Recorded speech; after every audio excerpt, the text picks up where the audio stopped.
a big believer in gratitude. I think it's one of the most important skills to develop in terms of cultivating a consistent feeling of happiness in one's life.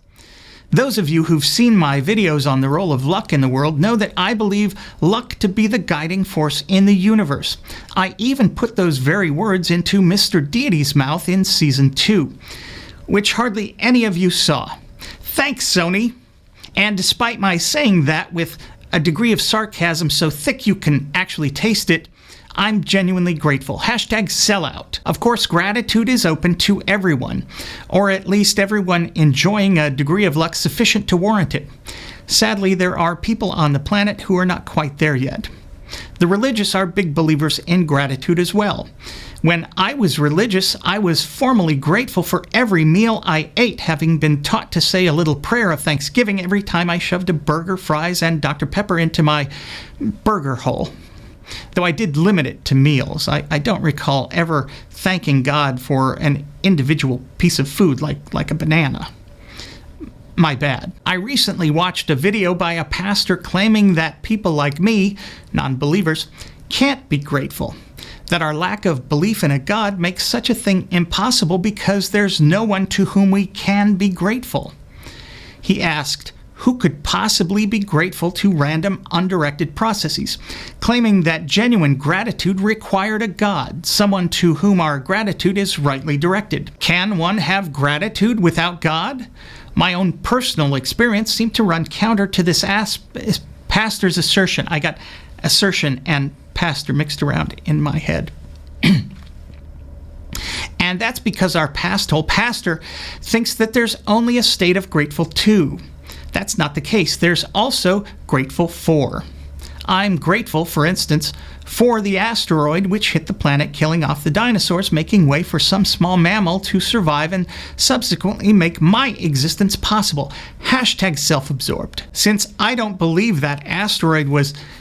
Is it me or are there a lot of ass words in this piece? Since I don't believe that asteroid was directed by anyone, I'm simply grateful for the impact that asteroid had on my life, making my life possible. I'm hoping some of you feel likewise, right, about me and my life, and I can't think of any evidence for that. I'm hard pressed to even think of. Well, the point is that there is no grateful to for me. There's only grateful for. Believers themselves know what it's like to be grateful for without being grateful to. For instance, a believer loses her keys and can't find them. When she does find them, she's grateful for finding her keys. Unless she thinks God helped her find her keys, she's grateful for without being grateful to. Being grateful for is simply a feeling of relief and contentment. A general feeling that Lady Luck has been spanking you just the way you want to be spanked. Oh boy. Oh. But there's another aspect to this which our pastor friend hasn't really thought about. It would be impossible for someone like me to be grateful even if God existed.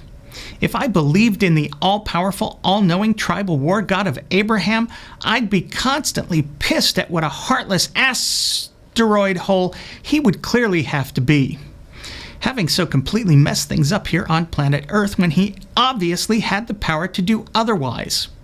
Creating evil, for instance, just seems like a really dick move. Worse than that, any gratitude I felt towards the tribal war God of Abraham would make me feel like the world's biggest, most self-important narcissistic ass on the planet.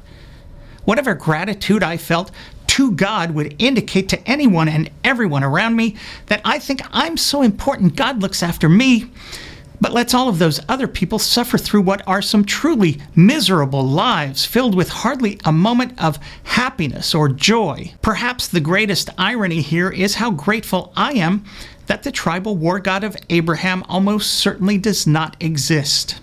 I wouldn't mind the existence of a truly loving God, but the verdict is in on Yahweh.